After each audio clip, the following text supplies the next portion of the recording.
ja siit tulevad teile vastused. Esimene küsimus.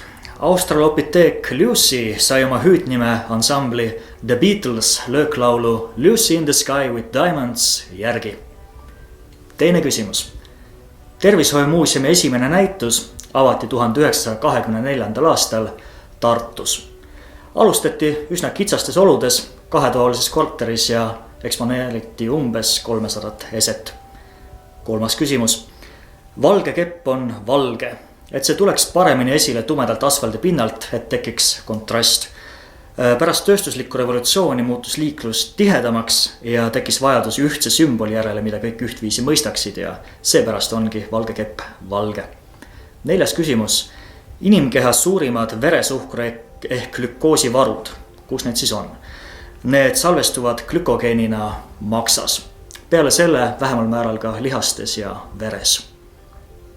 Viies küsimus. Aasta parima näituse muuseumiroti saime 2016. aastal meie ajutise näituse Loomulik surm eest. Kuues. Antoni van Leeuwenhoek nägi esimesena baktereid. Ta nimetas neid mikroorganisme animalkulumiteks ehk loomakesteks.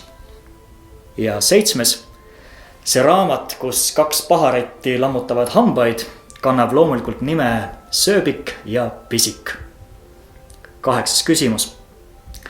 Postmortem fotodel on jäädvustatud surnukeha sätituna elutruusse poosi. Mõnikord hoidsid keha püsti ka spetsiaalsed tugiraamid ja tihti tuli ette ka seda, et silmalaugudele maaliti eraldi silmakujutised. Üheksas. Finissage on muuseumi sõnastikus näituse peatsele lõppemisele tähelepanu juhtiv publiku programm või lõpuüritus.